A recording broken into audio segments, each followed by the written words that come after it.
walking through all the way up to Calvary on Easter, and then last week we kind of took the one of the episodes after Easter. I'm going to continue it for 2 more weeks, because I think it's important. We're going to be in the last chapter of John, starting. We're going to hit the first 14 verses. This is a important chapter. There's some very important things that's going on here, and some things that we can take away that are very applicable, we can use in our lives today, some things that are going on in this set of scriptures here. So, it says that after these things, Jesus showed himself again to the disciples at the Sea of Tiberias, and in this way he showed himself. So this is the way that this scene happened. We have Simon Peter, Thomas called the twin, Nathanael of Cana in Galilee, the sons of Zebedee, and 2 of the other of his disciples were together. Okay, so we got 7 people there.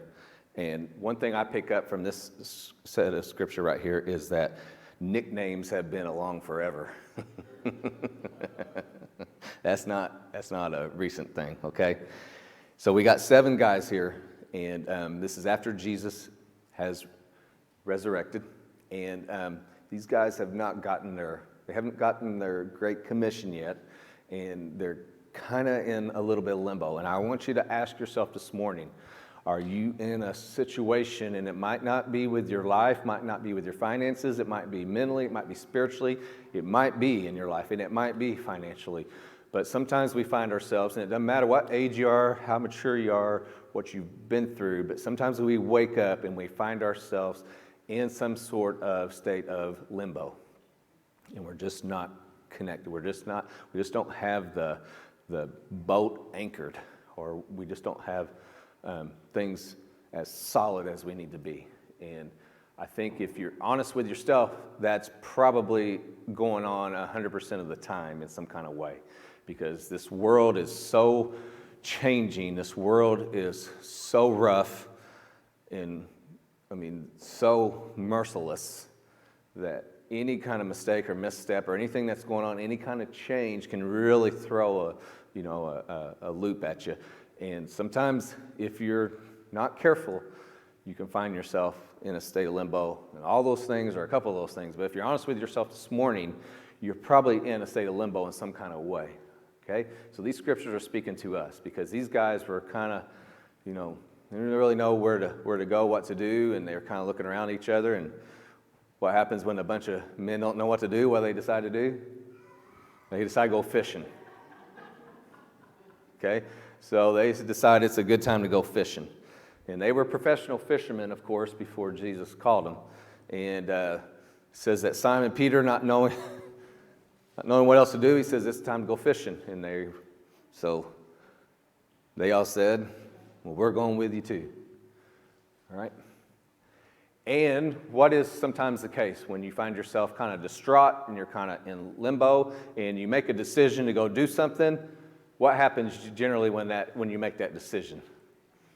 It's not very productive, is it, sometimes? And you end up even being more frustrated and more, like, this didn't help at all. This was supposed to help, and it didn't help at all. And that might be where you're finding yourself this morning as well, is that you are in a state of limbo, you don't know what to do, you made a decision, and now that decision has not produced the results or the things that you've wanted it to do, and now you're even more in a state of limbo, because it says there that they went out, they immediately got in the boat, spent all night, and they didn't catch a thing.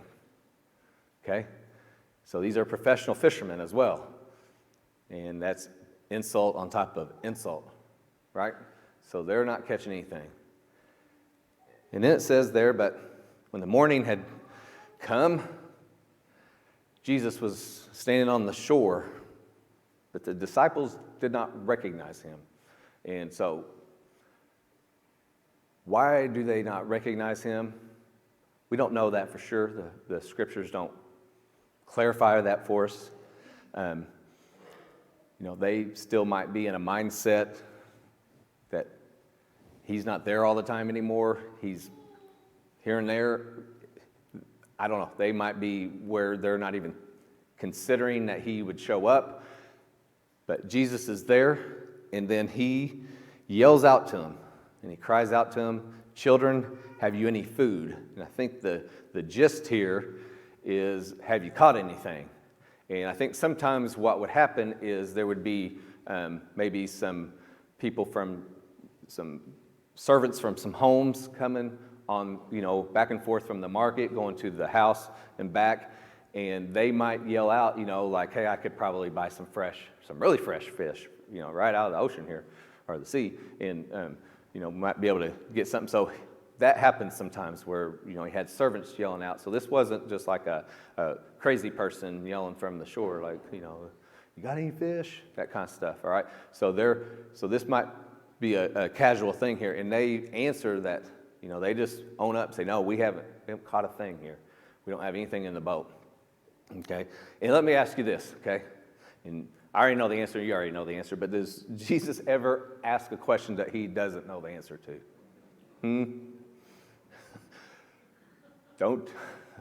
I used to hate it when I showed up late, or my parents would start quizzing me, and about the second question I knew they already know what I don't want them to know. So how do I answer these questions and not get myself in further trouble when I'm trying to get myself out of trouble, okay? Long story short, it never happened. I got myself in deeper trouble, okay? And sometimes that's happening, and when the questions are coming from Jesus in your head, that he already knows the answers, okay? And so he's asking, "Have you caught any fish?" And they said, "No." That's kind of a slap in the face. We know that Jesus asks us questions. We have those internal discussions. You might be having those this morning. You might be having them right now or here in the last couple of days. But we have discussions with Jesus Christ, and he asks us these questions. He knows the answers. We know the answers. It's getting us to admit the answers, getting us to the place that he needs us to get to. All right? So, but and he says to them, "Well, cast your net on the other side." Pick your net up. So these guys, they're not rod and reel fishing, all right? They're throwing them out, and then they bring these nets in. That's the kind of fishing going on here, all right? I don't know. I've never read anything. I've studied this. I've never read anything that shows that there's a plus to going on what they call the evening side or the morning side, okay? There's no skill that's better on the left side or on the right side. And in fact, if the boat is floating, if you're throwing on this side, and you're floating this way, you're throwing it on stuff you've already hit. So depending on how you're floating, you might be refishing on different areas, you know what I mean? So he's telling them, throw it on the other side, throw it on the right side. And they're exasperated probably, they're worn out, and they say, "What could go wrong? How much worse could it get?" Probably. So they draw in the net and they throw it on the other side. And when they do that, and they cast out on the other side that Jesus tells them to cast on, it says, now they were not able to draw it in because there were so many fish in the net. Okay?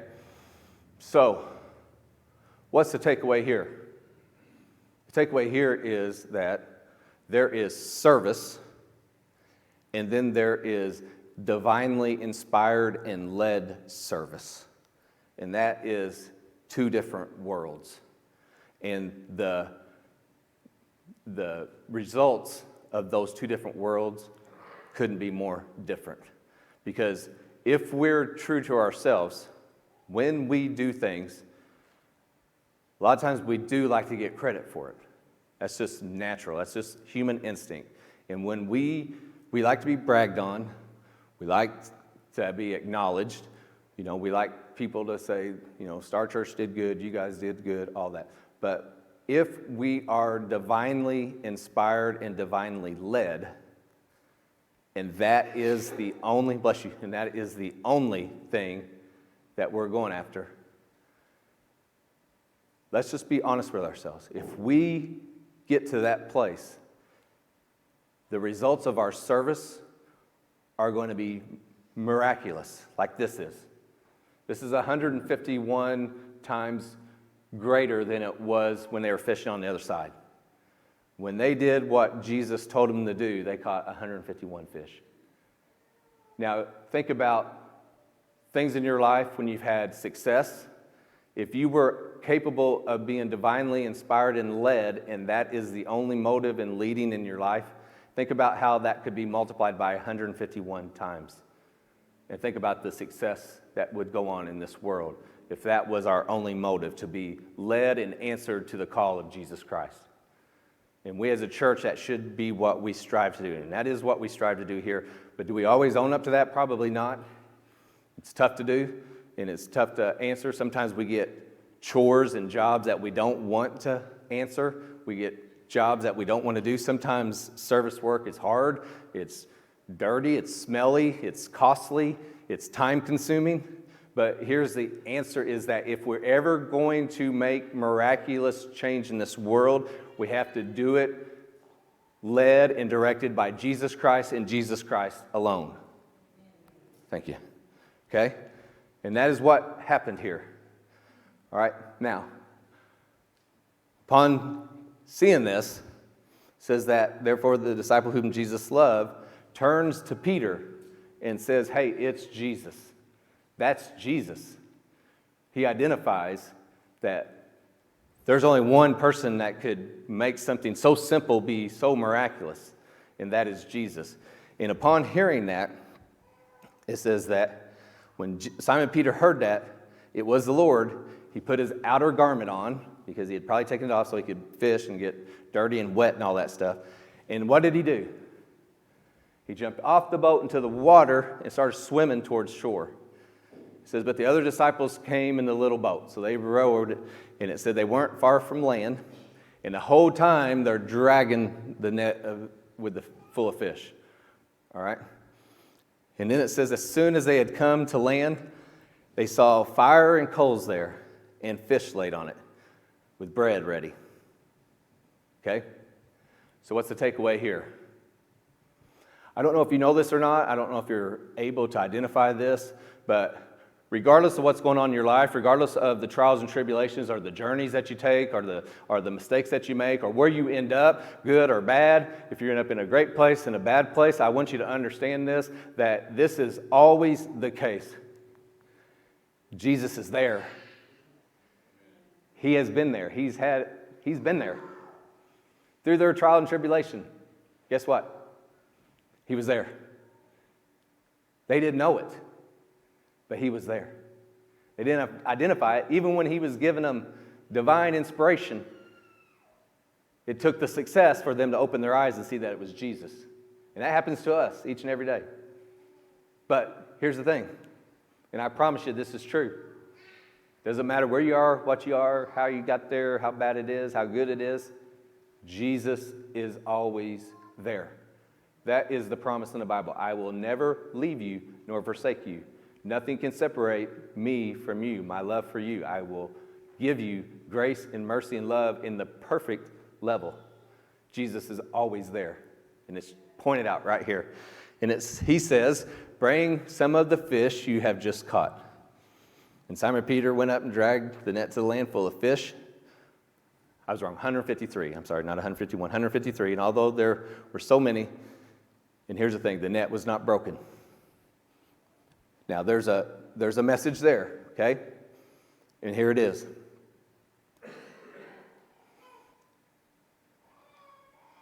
Everyone's welcome. There's room for everyone. There's grace for everyone. There's love for everyone. There's no need to exclude anybody. There's no need to push anybody away. All are welcome. All can be changed by Jesus Christ. Salvation is available for everyone. And you know what? The net will never break. No matter what kind of burden you put into it, no matter what kind of success you put into it, if Jesus is the guiding force and he is the captain and he is directing the project, the net will never break. It will always hold. And in our lives, when you think that the strain is too great and Jesus won't be there for you and the failure is too great and he won't accept you back, I'm telling you, the net will never break. It is too strong. The love of Jesus Christ for everyone is too strong. The net never breaks. And it says that Jesus says, come and eat breakfast.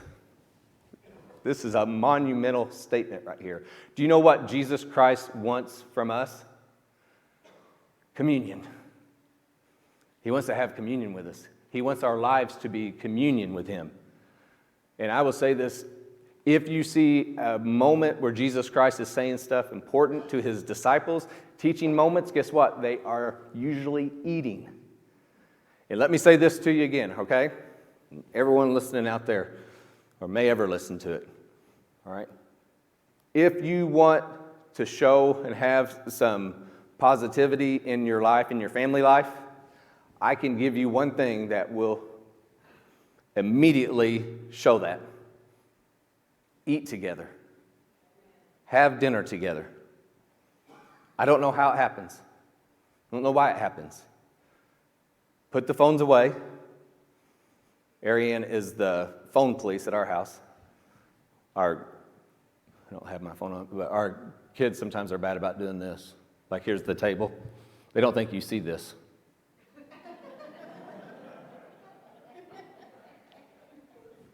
What? My phone? What?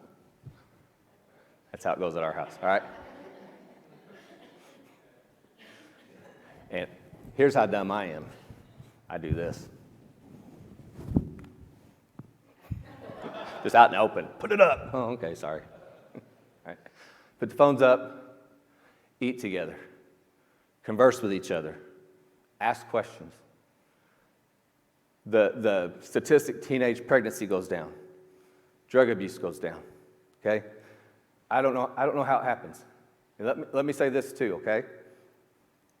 And surely by now you have figured out I'm not the smartest guy in this room, okay? If you want to grow a church and you want more people to show up and be changed by Jesus Christ, feed them and they will come. And listen, I understand. It's hard work. That's coming from a guy who is I'm not very good in the kitchen, okay? I'll just be honest with you. I've tried to get better. Have I gotten better lately, Ariane? Smidge? Okay, trying. But I understand it's hard work, it's expensive. But it works. So I'm pleading to you, if you want to show some immediate positivity, some immediate results in your house, eat together as a family. Make it a ritual every night. Every night that you can, I get it, not every night you can, but every night that you can, eat together.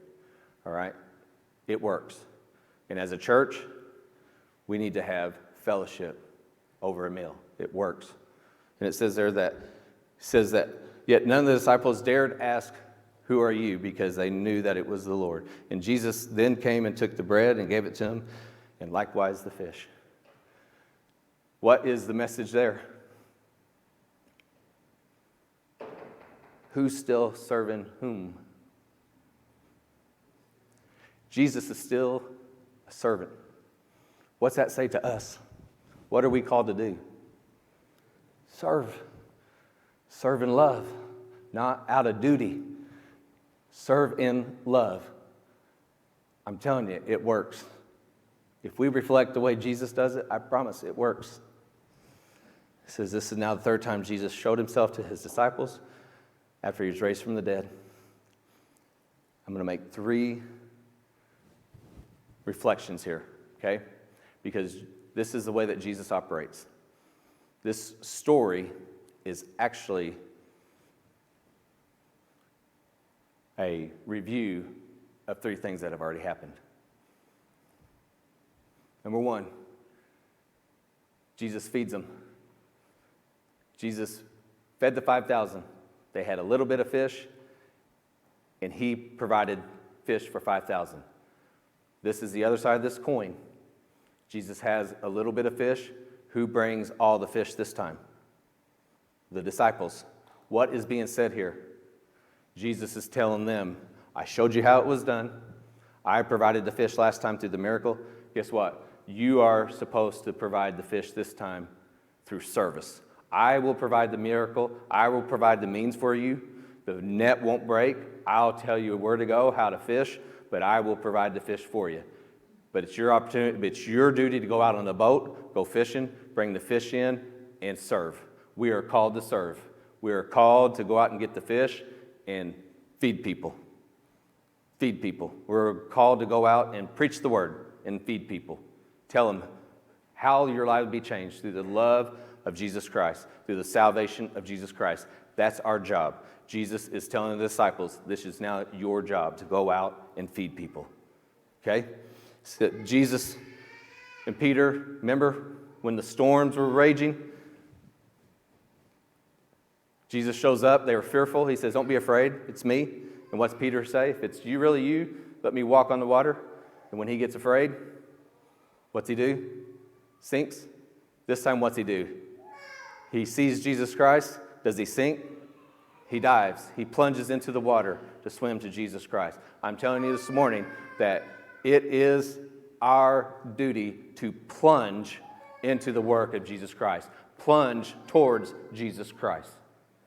Go to him. All right? If you have to swim to shore, go to Jesus Christ. It's our obligation to go to Jesus Christ, to plunge into the work of Jesus Christ. And here's the third one. Okay? Jesus called them to be fishers of men.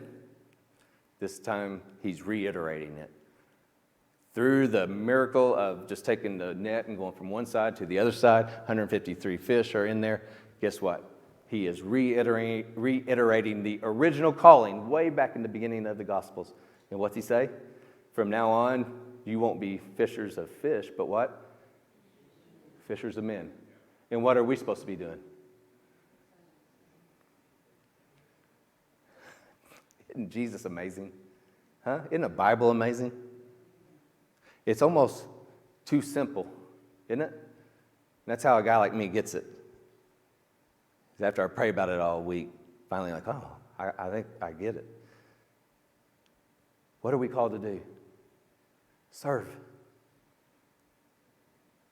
Have fellowship. Bring people in. Accept them. But we put all these limitations and all these problems in, and guess what he's saying? The net will hold. Don't worry about it. And then we say, well, sometimes we'll go out and we don't fish, or we don't catch fish. I'll tell you where to go. It's as simple as me telling you to throw it on the other side of the boat. But Jesus will provide. It's our obligation to go out and do the work that we're called to do. Let me ask you, bold-faced, as I ask myself, bold-faced. Am I truly living up to what we've called to do? Or are we kind of set in our own little world, protecting ourselves and kind of, taking care of this is my time, and I got my own special time, and I got my own stuff I want to do, and I can't be bothered with that right now. Ask yourself, are you really living up to what Jesus is calling you to do? And we need to ask ourselves, are we truly living up to what Star Church has been asked to do? Thank you for tuning into Star Church's sermon. We truly hope that the sermon edified you today and brought you closer to the Lord. For more information about Star Church, visit our website at stargbchurch.com. Once again, that's stargbchurch.com. If you would like to visit our church, our address is 4925 State Road 142 North, El Dorado, Illinois, zip code 62930. We now pray that God will bless you as you enter the mission field and bring His word to the world. And, as always, we will see you next time here at Star Church.